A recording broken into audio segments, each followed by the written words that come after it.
Behind huge games from Brendan Donovan, Arenado, and Sonny Gray, the Cardinals rolled back to a 500 record by beating yet another top starting pitcher. What's going on, everyone, and welcome into this edition of b-schaeff Daily. Brenden Schaeffer with you. It is now the early morning hours of Tuesday, April 15th, 2025.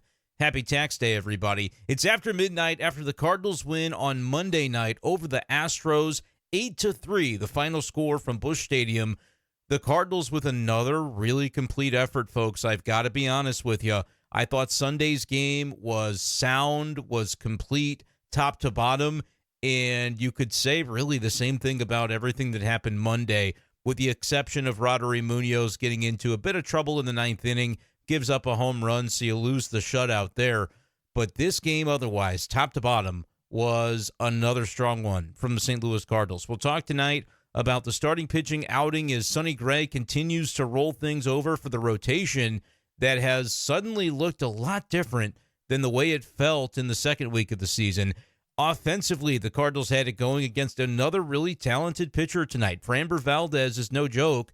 The left-hander for the Astros has had a ton of big league success to his name, and the Cardinals got to him tonight. Brendan Donovan, a big game, 4 for 4.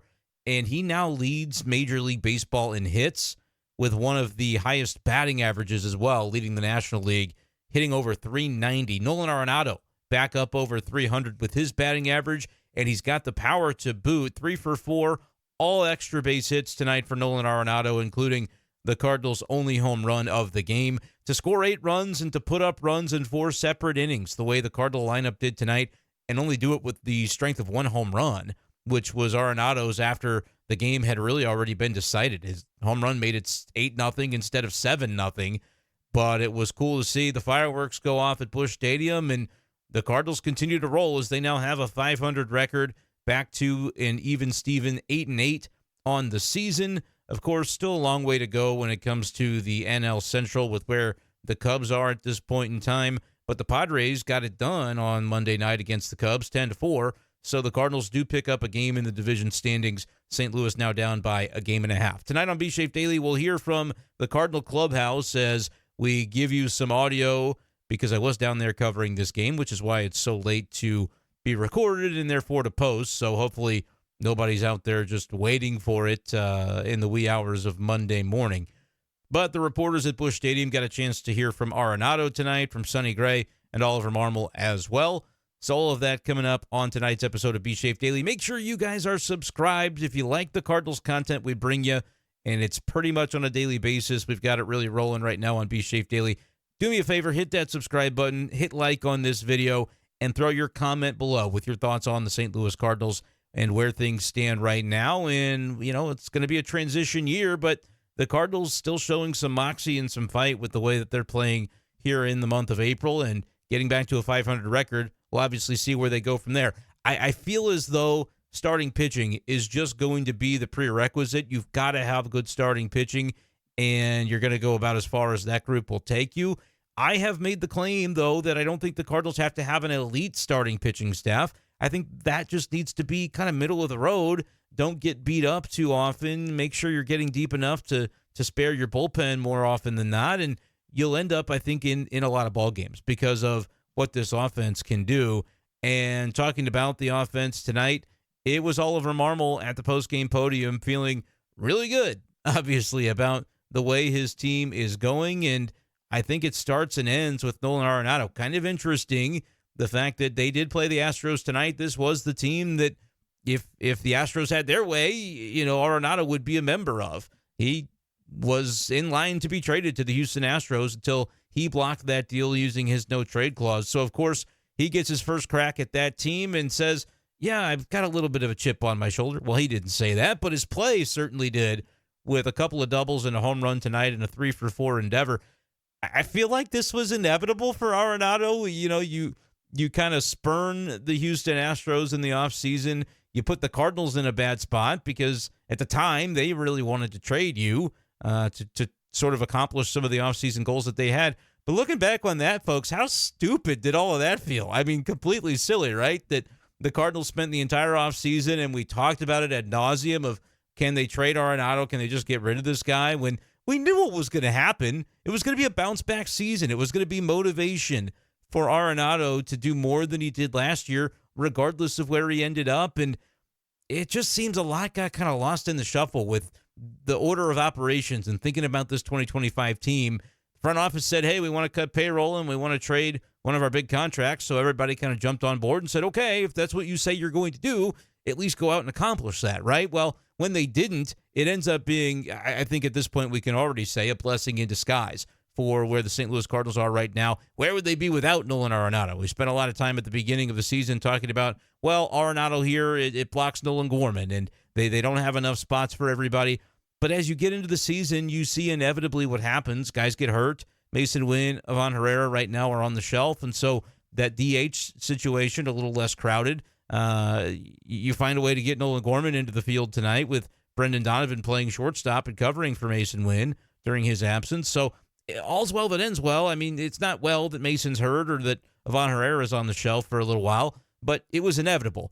And even though on paper, how many times did we say in the month of February and the month of March, on paper it looks one way and it looks like there's going to be that roster clog, but when you get into the season, it's either A, a good problem to have, or B, not much of a problem at all because of the attrition and the injuries that are inevitable to take place throughout a season. But I alluded to Oliver Marmol, and he did take to the podium answering a number of questions about Nolan Arenado. We'll start playing some of that audio right here. You'll hear an answer right off the bat about Arenado, and then a good one on, I think, what was a key at bat in this game from Pedro Pages. Cardinals had a 1-0 lead. They were able to scratch across a run in the third inning. Could have been more because they had a couple of men on in the second, couple of men on in the third, and it was kind of turning into one of those games where, are they going to maybe not take full advantage of their opportunities with runners in scoring position? But then Pedro Pages put a stop to that and made sure with a really tough at-bat against Framber Valdez that the Cardinals were going to get theirs and that the offense was going to drive the boat tonight. So I'll go ahead and play this audio for you, courtesy of me. I was in the Cardinals clubhouse and in the interview room recording this audio tonight. So here's Ollie Marmol discussing at first Nolan Arenado and then more about tonight's efforts from the Cardinal offense. Yeah, when he starts to feel it, you can just see it in his demeanor and his overall presence. There's a confidence to it, and when he gets hot, it's fun to watch. And when we get to that point where he's feeling better about his swing, and it's showing. So there's several guys in that bucket. You were up 1-0. Pages goes down 0-2 in the count. Yeah. Lays off a pitch, and then hits a curveball. How big of an at-bat was that? That was one of my favorite at-bats. Just knowing how he wanted to beat him and sticking to it. I mean, Valdez, that's a tough pitcher. And to be able to be more stubborn than him is important. And our guys did exactly that. So, big at-bat by Pages there. Thought that was so interesting to hear from Cardinal manager Oliver Marmol. Said right off the jump it was one of his favorite at-bats from the game. And I put it in my article for Sports Hub STL. Really do recommend you guys check out some of those articles, especially for the games that I'm able to cover, doing a little bit of a different format with the game story. And I called it the fulcrum. I'm always looking for that moment in the game that swings the game and sort of decides the outcome. And I think at that point, you have a second inning where the Cardinals bust a couple of base hits and they're unable to find a way to cash it in. And in the third inning, I believe it was, you had Willson Contreras contributing to the first run of the game, and it was kind of in an unconventional way, but it ends up working. He grounds out to the shortstop, and it looks like a tailor-made 6-4-3 double play, but he's busting his ass out of the box and finds a way to get to first base, and they couldn't turn it quite quickly enough on him, which leads to the first run of the game. And look, there was a lot that was made, and not just for folks talking about it in the comments section on YouTube after our b-schaeff Daily yesterday, of Willson Contreras' comments from after Sunday's game, where he basically, you could say he challenged the fans a little bit. I think if anything, he told Cardinals fans, gave them that little reminder, hey, you guys are a really important part of this as well. I know you've got your reasons for why maybe you're not coming to the ballpark just yet, but understand that we've got what it takes and the talent in this clubhouse to compete, and was just kind of trying to rally the fans a little bit. I don't think there was any judgment in the statement. I think there's some comments from some Cardinals fans seeing that, or you might just read the headline and you say, who is Willson Contreras to tell us what to do? He's only hitting 150 or whatever they might say. I think a lot of that is misguided when you don't just hear the words that he's saying. No judgment in it, in my opinion, but he plays with an edge, and he as we talked about yesterday, has that candor and that edge in the way that he goes about everything. And so he felt what was on his mind was something that he should say on Sunday. And I just want to point out that he's not just talking the talk. He goes out there and walks the walk, or in this case, sprints the walk, because he did. He hustled the first, and it created a run. And that is, you hear Oliver Marmol talking about the demeanor with Nola and Arenado and how what they're getting out of that. I later asked Ollie about that same question for Willson Contreras. We might play that audio as well. The demeanor that you're getting from Willson Contreras right now, that he is kind of coming out of his slump and contributing in the way that he is doing, started there in the third inning, and there was another play later on. I think it was the fifth inning where Arenado was grinding out. It was a 9-10, maybe even 11 pitch at bat. I'd have to go back and look. But it was a lengthy one where he kept fouling pitches off. Contreras was there on first base. And Contreras, in that third inning, when he beats out the double play to score the run, he then stole second base with the pretty nifty slide in there, his first steal of the season. But he's just got that exuberance and that energy. You can tell if Willson Contreras is running the bases like that and trying to take the extra base and find any way he can to get into scoring position, like, that's meaningful, I think. I think that's something that the rest of the Cardinals team can feed off of. And so he's doing the same thing in the fifth inning with Arenado batting. A couple of times he took off on a full count pitch, and it's not like it was 2 outs, so you had to run. It was a no-out situation, but basically you're betting that Arenado's going to put the ball in play, and if not, it's probably because he walked, and you can take second base freely if you're Contreras.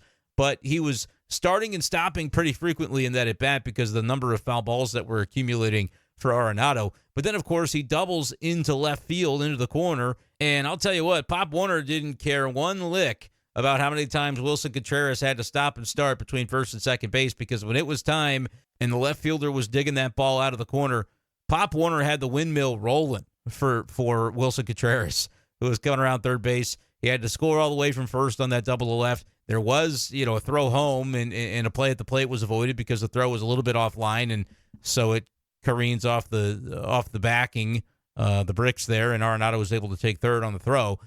Like, he had to have expended quite a bit of energy, speaking of Willson Contreras, in that situation. But the fact that he's doing all that and is out there, wagging his finger at one point at Yordan Alvarez, I think it was, later in the game, like, he's still got that exuberance, and it didn't take long to really lock it back in, right? He had a big game offensively on Sunday, and suddenly Willson is right back to being Willson and using those. I guess he's got a bunch of torpedo bats now, and I don't talk a lot about the torpedo bat stuff because I think it's not that it's overblown. It's just that is there some placebo effect going on here with Willson Contreras, where he tried these bats in spring training. I was told by another writer that he had done that back at the beginning of the season when everybody was talking about this with the Yankees. It was like, yeah, Willson Contreras had tried the torpedo bats and didn't really like them. But then when you're hitting 100, clearly whatever bats you're using aren't helping you. So, yeah, try anything. And I think now he's going to be probably locked in for a little while with the new bats. So that's all part of the lore at this point as Willson Contreras starts to turn things around. But I was speaking about his base running in that third inning to get the Cardinals on the board. That was the maximum that they were able to pick up off of the first 4 or so base runners that they had in the first 3 innings. I think it was a 1-2-3 first, and then they had 2 men on in both the second and the third, and only ended up getting 1 run out of those situations in total. And so you get into the 4th inning, it feels like it's happening again. You get a couple of guys on base in scoring position, and then there's 1 out. Pages comes up, and you heard Ollie Marmol talking about it there just a bit ago. Kind of gets into that situation where he's stubborn about the pitch that he's looking for and the pitch that he's going to attack and the way that he wants to beat Framber Valdez, and was able to avoid chasing off something a couple of times that was maybe not going to be in his wheelhouse, and then sat on a pitch, a curveball that he was able to whack into left field for just a good piece of hitting, and turns into 2 bases as Pages clears him, gets the Cardinals that 3-0 lead. Thought that was a big spot in the game, and you heard there in the answer from Oliver Marmol that he did as well. And that's up and down the lineup. Like, that's the example of the way the Cardinals are going offensively right now. Nootbaar tonight goes 2 for 3, also reaches via walk. So you got your leadoff guy setting the table with 3 times on base. Ciani came off the bench, and it was in garbage time, but he got a base hit as well to go 1 for 1 in this game. Luken Baker was your DH, batting second. He got a base hit. Contreras was 1 for 4 in the game, had the RBI, had the run scored. Arenado, we talked about 3 for 4 and had 3 extra base hits. Donnie goes 4 for 4, leads MLB in hits, batting .391. OPS up to 983. It would have been 998. As I had tweeted out, it was 998, and then they changed an earlier call of a triple to a double and an error on the right fielder. So they didn't give him credit for all three of those on the total bases mark. And you got some contributions. Gorman didn't get a hit tonight, but he had a sacrifice fly RBI to the warning track in center field to get the Cardinals one more run.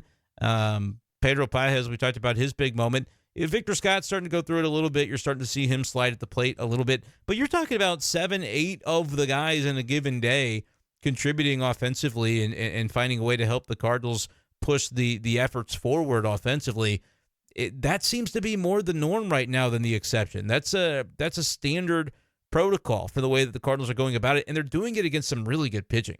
I mean, over the last week alone, they have beaten Paul Skenes, Nola, Zack Wheeler, and now Framber Valdez. I'm just saying, like, there's something to that. There's definitely a little bit of something to that at this point in time where this Cardinal offense is starting to really get it going. Going to play a little bit more from the postgame for you. We'll stick with Oliver Marmol, and then we'll do some stuff with Arenado and maybe one from Sonny Gray, one quote that I thought was kind of good from Sonny. We'll try to play for you as well. But before we get into that, I want to find this spot from Oliver Marmol because he was asked a little bit more about Nolan Arenado.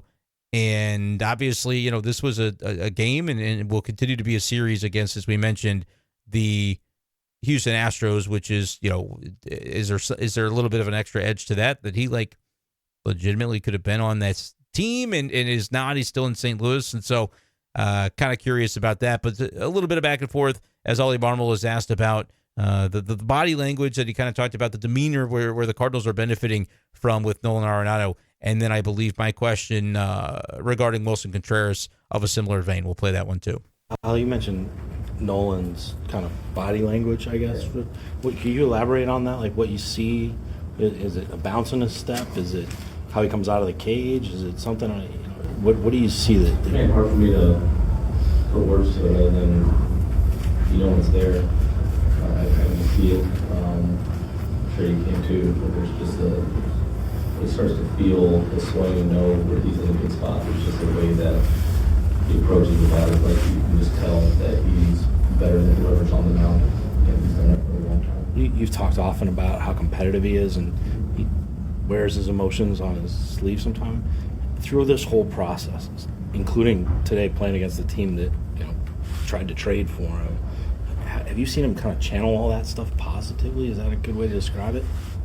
Nothing about the offset has leaked into who he is and how he goes about his business. I mean, he is dead set on being the best player he can possibly be, and that's his only focus. The way he's carried himself, whether it's going well or not this season, has been very impressive. And he's focused on trying to figure out how to be best and help the team win, and that's all he cares about, and it shows. So I'm appreciative of it, I'll tell you that. Ollie, you talk about Arenado's demeanor. How much are you getting out of Wilson's demeanor right now as he sort of rounds into form, beats out the double play to get the first run, and scores from first later after he had been out there running up? That was a lot of sprinting with the foul balls. He was dead tired, and then he has to score from first. But there's he's having fun. That's the best way to describe it. And when he's having fun, the guys around him are doing the same. And you can feel it in the dugout. It helps when you're hitting, right? Like it's easier to have that type of vibe, but he's carried himself extremely well, even when the hits weren't dropping. So that's good leadership. Donovan's giving you a guy that could bat anywhere in the lineup. You put him at third this year. He leads the league in hits. How valuable is he to you? Just because he can do a little bit of anything, you put him anywhere. He is taking just the way he's taking it as a batsman. Like he's going down the way he wants to go down. There's times where you're going to get beat, but he's getting beat his way, which is leading to a lot more hits. Him using the whole field. He takes his shots full side when he needs to. Just a smart hitter that's locked in, and he is as stubborn as they get in a good way. I'm going to commit to this and stick to it, and it's working. Yeah. Wanted to slip that answer in there on Brenden Donovan as well, because I think obviously he had such a big game tonight and has been he's been a heart and soul guy, and I just feel like with where things are right now, if I were the Cardinals, the first thing I would do tomorrow is put a muffin basket in Brendan Donovan's locker, say I'm sorry, and sign him to a contract extension. Just slip that extension offer right into his locker stall there in the clubhouse, and get better late than never, right? That's the way that this should go. It's not the way that it will go. We talk about the reasoning behind why the Cardinals wouldn't extend him. And by the way, for all the Cardinals fans who didn't understand why I was so outspoken throughout the offseason about Brendan Donovan being the leader of this team, being arguably the best player on this team all around, and being somebody the Cardinals should look to build around as they head into the future with whatever this transition process ends up being. I hope people are seeing it now. Like, nothing I've seen from Brendan Donovan has surprised me. I understand that you looked at the offensive numbers over his first few years and like, okay, they're like a little bit above average, but nothing jumping off the page. I think he's going to continue to be, as he kind of settles into this leadership role, I think he's going to continue to be one of the heart and soul guys for the Cardinals. And look, you're seeing what Tommy Edman is doing with the Dodgers. I think we knew Tommy Edman was a winning player. I would describe Brendan Donovan the same way. But Edman has seen that leap offensively, starting with the playoffs last year, and he's extended it to the early portion of this season, fully healthy, able to have that runway and just kind of be himself and go out there and play with the Dodgers. I'm not even assigning fault as to why the Cardinals maybe didn't get that full version of him. I think the timing and the injuries had more to do with it than anything else. But clearly, Tommy Edman is just having an unbelievable start to this season. He's a really, really good player, a winning player. I'm just here to tell you, Brendan Donovan is the exact same way. And if you felt like, Tommy Edman it was superfluous, they didn't need him, they had Brendan Donovan, they had too many players like that. I've always said having more winning players is better than having fewer. I understand the Edman trade, and I'm not knocking it. I have said, maybe more than anybody, that I think people are underappreciating the value of what Eric Fetty brings. And the reason behind why the Cardinals felt they had to do it was because, yes, they did view that they had, well, this guy can play a little bit of outfield, a little bit of shortstop, a little bit of second base. Donovan can do the same thing. Like, maybe that is the trap that they fell into. And I'm not even, denying that technically the facts of the case are relevant and accurate. That is the situation as it was. Tommy Edman had fewer years remaining before that decision relative to where they are with Brendan Donovan. And so he was going to have to be paid sooner. And the Cardinals were, in that crux of they're not trying to pay anybody, which is a mistake, in my opinion, because I think you're not going to necessarily, let's say even as early as this coming off season, you're willing to start paying guys and building that core with contract extensions for players that are in the ARB system and in that process. That's great. You might end up paying a whole hell of a lot more than you would have. It's not to say that you would have gotten bargain deals for like a Newt Barr or a Brendan Donovan, but if those guys are all-stars this year, which I think they are both having that potential to become, you're going to look back and go, yep, it didn't handle that well. And the concern I would have is that as much as I don't really have a negative word to say about Chaim Bloom yet, because we haven't really seen him run the Cardinals to this point, we don't know what decisions he's going to make. What I would say is that he comes from that school of the Tampa Bay Rays where they did go to ARB with everybody. And you know why? Because they knew they were never signing those players. They knew that they were going to trade them while they still had some value and then cycle through to the next realm. And that's the one thing that does scare me about Chaim Bloom taking over the Cardinals. My hope is that the DeWitts realize and understand that they aren't the Tampa Bay Rays and they're not in that market. And they do have the historic fan support, and they do have, as a result, the revenues needed to continue to pace in that upper third of payroll instead of kind of lagging like they are this year. But this could be like a one-time stopgap year, and they can get back to spending, which doesn't necessarily mean, going berserk in free agency, but just signing the guys that need to be your core players. I'm just saying, Brendan Donovan's earning himself a raise, and if they let him go a la Tommy Edman, which is going to feel like that for Tommy Edman, even though at the time I said, with the injury and with where they needed a pitcher for this year, right? And they felt that they had enough position players, and so they made the decision they made with Edman. I'm not knocking the team for that deal. I will have a different reaction if they bungle it with Brendan Donovan. this is the first time I really go on the soapbox. It probably won't be the last. It'll be interesting to see exactly the way that situation plays out.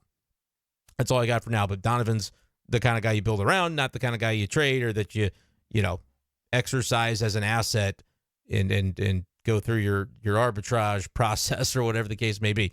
Those are my 2 cents. I have been consistent about this. You can go back podcasts from the winter and before. Nobody has to sit here and wonder the way that I view what the Cardinals should be doing with Brendan Donovan. So it shouldn't be a surprise to anybody that I would come out here and say what I'm saying right now. But since Ollie did have a quote from Donovan, and I did not get a chance to talk to him, I don't know if anybody ended up talking with Donovan in the clubhouse. He was doing whatever he was doing, treatment, doing some work, was not available while we were down there, and waited it out for a while and then decided, oh, that's right, I live 45 minutes from Busch Stadium and I can't afford to stay all night or I'll be up till 2. So that was the main quote from Ollie on Donovan, so I wanted to make sure to share that. I think Arenado talked about Donovan a little bit as well. We'll see if on the fly we're able to find that quote in my little ledger here. But let's go ahead and hear from Nola and Arenado first and foremost, just about the state of what the offense is doing right now, and to do it against another top-notch pitcher in Framber Valdez. Great day for us as a group against another great pitcher. We just faced 2 pitchers that are probably top 10 in their game, and we got to give our group a lot of credit for how we approached the game today or the past few days. We competed, and we found some holes, but we hit the ball hard. We worked some at bats. It was just a really great day, and then obviously defensively we were solid. Walker, who's made some incredible strides, man, he deserves a lot of credit. Donnie was playing great ball. Everyone top to bottom. And Pedro behind the plate, calling a great game with Sonny. It was just clean baseball. There were a lot of at-bats, long at-bats, 2 strike at-bats, foul pitches off. You had that too. It was a common thread tonight, wasn't it? It was. I mean, we're battling up there, and we're just doing a good job and not caring about who's on the mound, just trying to accomplish our game plan, and our game plan worked today. And like I said, it's a credit to the group for what everyone did. You kind of touched on a second ago. You beat Skenes, Wheeler, Nola, Valdez in the last 7 days. What does that say about where your offense is? Yeah, I mean, listen, I think, like I said, the group deserves a lot of credit. We're approaching every day the same.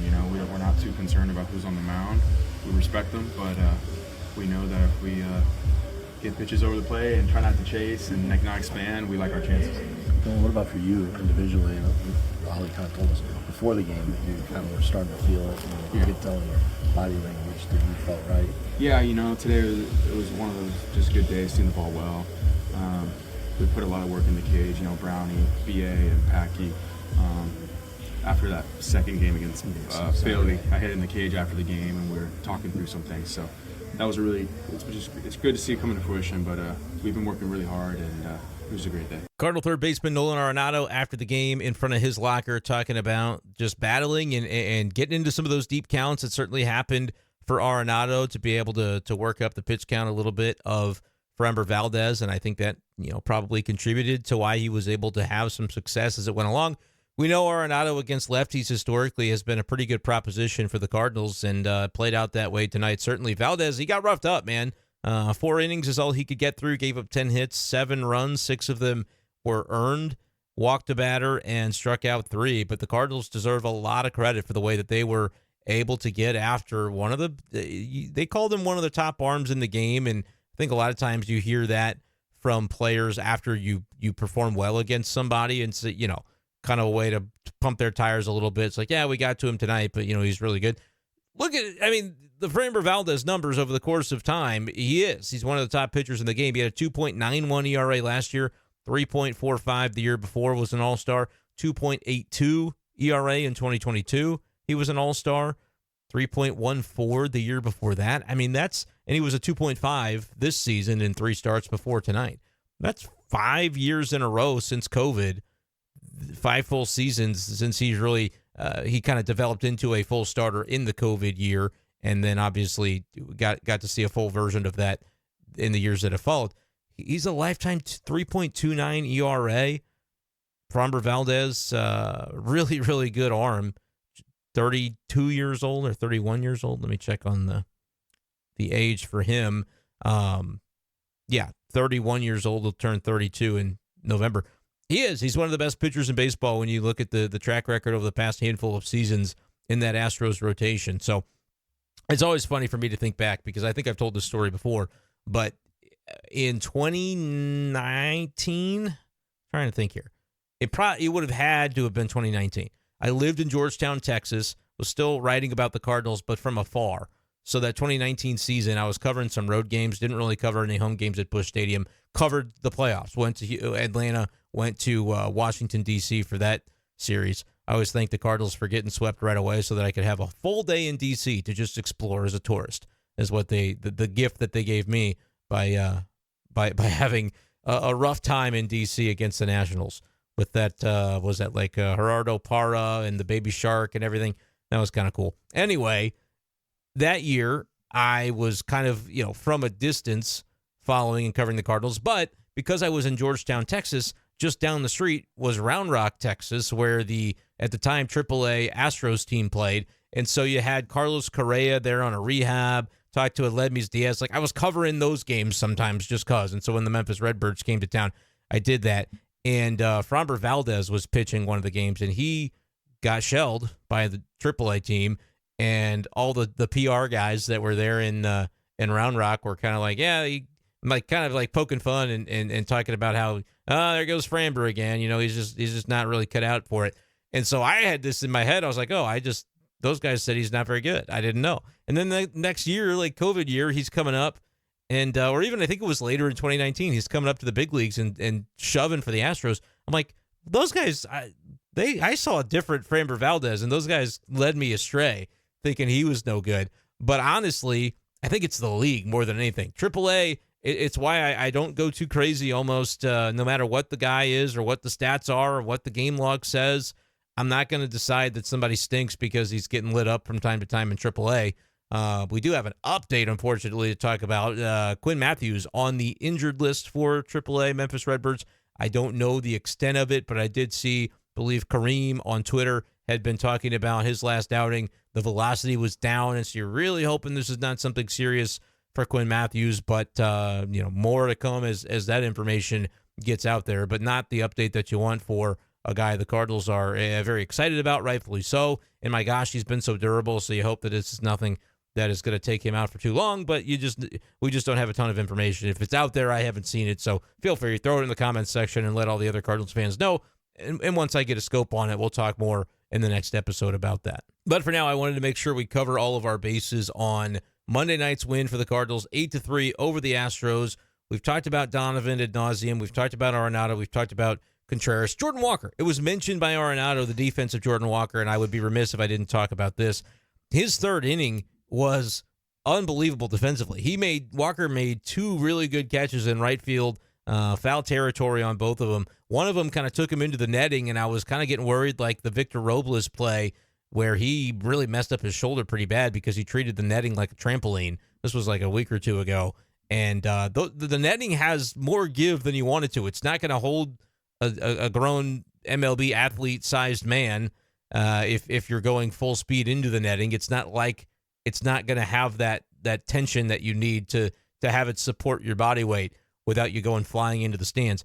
So Walker was very, careful in the way that he approached it and kind of got up to the sidewall and used the netting a little bit to lean on, but was able to make the catch without even falling into the stands with the crowd on the other side of that netting. So that was a great play. And then I think the next play he made was even better, sliding into basically that Bermuda Triangle of foul ground where the second baseman, first baseman, and right fielder are all converging. You feel like nobody's going to get to it. And he made a heck of a sliding catch and covered a good bit of ground to be able to do it. So that was another aspect that I really, as the game was going along, that was one of the first things that jumped out to me. But then so many things, especially with the Cardinals offensively, happened later on that, that just ended up kind of falling a little bit by the wayside. But there was some Ollie Marmol quotes that I thought were good about the Jordan Walker defense as well. So we'll go ahead and play a little bit of that for you.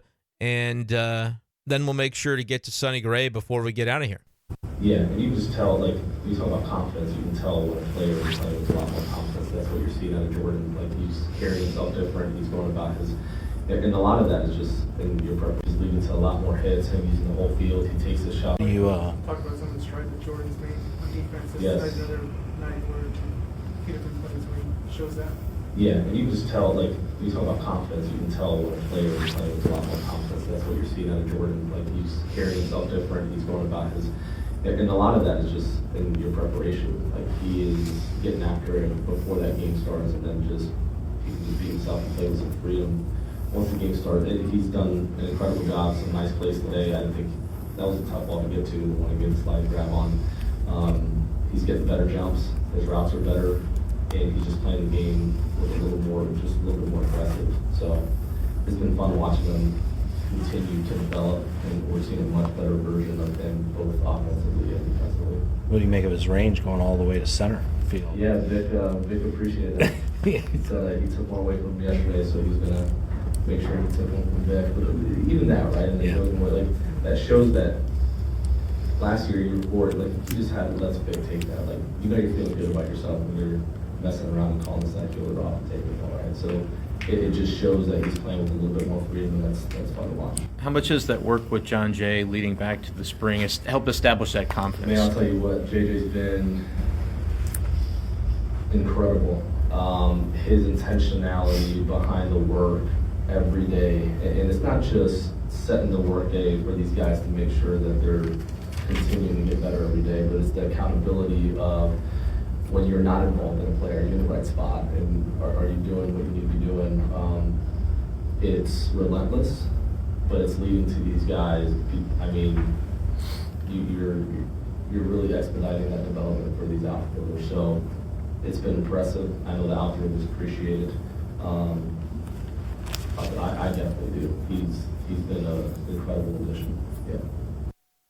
Yeah, I really wanted to give Ollie Marmol that opportunity to talk a little bit about Jon Jay. I've been telling you guys about it on the podcast. We were seeing things in spring training all the way back to February that you could tell this was going to be impactful, that Jon Jay's ability to get his hands on these outfielders and work with them. Ollie talks about the preparation and just the situations where you're kind of mimicking what those situations are going to be like, even when you're not involved in the play. It's that just constant prep that allows you to be ready for when your number is called, for when the ball is hit in your direction. And maybe it sounds like some simple stuff, but whatever you would say about it, the proof, I think, is in the pudding for what Jon Jay has meant already to this outfield group. And I don't think it shows up any more clearly than in what you see right now from Jordan Walker. And it's not that he's going to make every single play or he's going to make the right read every single time. To my eye, he has been above average in right field so far this year. I'm not saying that necessarily is guaranteed to hold up over the course of 162, but I've been very impressed with what he has been able to do. A lot more plus plays to me than plays that kind of make you cringe and go, oh, what's he doing there? And there were plenty of those last year. I mean, it got to a point in September where it was like, are they going to be able to do this? Like before the Cardinals kind of went forward with the retool or the transition year and the reset, where it just makes more sense to go ahead and give a guy like Walker, who's still 22 years old, by the way, the runway in the outfield that he needs to see if he can do it. Like, sink or swim, he's going to be playing every game in right field pretty much. And, yeah, they'll take him out for defense at times when they're trying to win a game late, but he's going to get a ton of reps to be able to figure out if that's somewhere that he can stick. And I would say the early returns on the first few weeks of this season are very, very positive in terms of, what the long-term viability is for him to potentially be able to hold out there. And it's important, I think, within the construct of this Cardinal roster that he does do that, because we talk about Contreras moving from catcher to first base. He's one of the team's top hitters. You had to put him somewhere. Walker has to be somewhere. You're holding DH back, and you go, well, I mean, that's where Burleson kind of fits. If he can continue to demonstrate with the bat that he deserves to be in there regularly. Ivan Herrera, I think, they're going to continue to try to, once he gets back healthy, get him rolling behind the plate. But Pedro Pagés is doing such a good job behind the plate as well that it goes back to everything I said in the offseason. Pedro's going to catch more games than you guys think. And that was going to be true even if Herrera was healthy. And now that Herrera's out for a month, those numbers are really going to be skewed toward Pagés. And it's just what it is. But you need Herrera's bat in the lineup too. He's one of the top hitters on this team. So the Cardinals have a lot of those guys where you can't really afford to just say, make Jordan Walker a DH. They've got too many other guys that they're trying to get into the lineup that it is actually important from a roster standpoint, in my eyes, to get Jordan acclimated in right field. And Jon Jay has been a huge factor in and doing that. So credit to Cardinals fans who basically always want to see every old Cardinal player, I say old, I just mean former Cardinal player, turn into a coach for the team. Jon Jay is one that is a definite win. And Descalso, I think, does a nice job as well. So it's just been good to kind of see almost immediate dividends being paid by adding Jon Jay to the coaching staff. And I have talked about it. I saw the work that went into it in spring training. They were out there on Roger Dean Stadium's field before games, like running routes like their wide receivers, catching bottle caps, reaction drills, all the different things that happen. Jon Jay institutes a lot of that. Ollie Marmol was very aware of everything that was going on and pushing things in that direction. And clearly he is over the moon with what they've gotten from Jon Jay in a coaching perspective at this point. So that's what I had on Jordan Walker. And I want to real quick before we get out of here, I know we've gone a little bit long, but sometimes that happens when I've got audio that I want to play for y'all.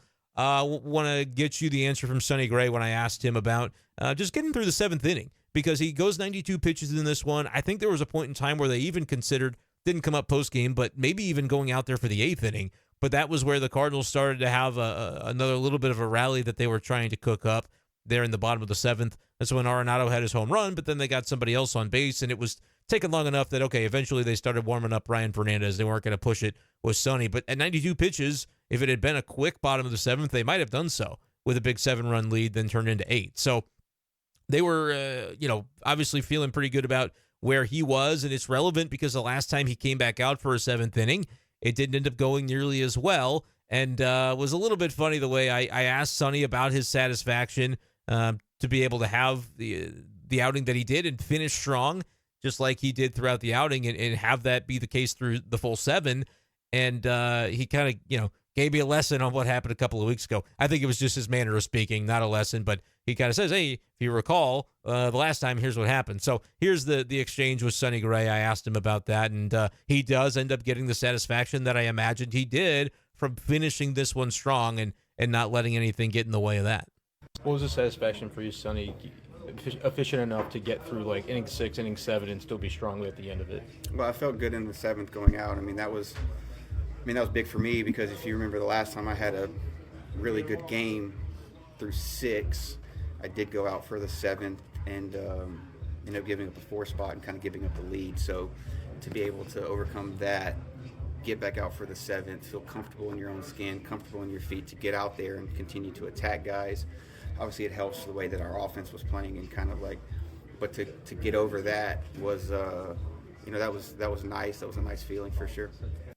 Cardinals starter Sonny Gray, and it makes sense. The start that he has had to the season, very close to being elite at this point. When you look at the numbers, he's got a 3.13 ERA, but if not for that Ohapi grand slam, where would the ERA be? It would probably be in the mid-2s, if not even better, and he's looked pretty good.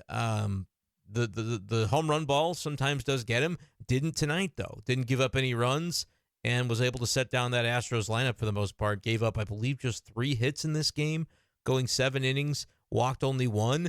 Didn't have a ton of strikeouts. He said he didn't have a great feel necessarily or a great effectiveness with the sweeper. He still calls it a slider. He said that the pitch that I call it a slider, everybody else calls it a sweeper.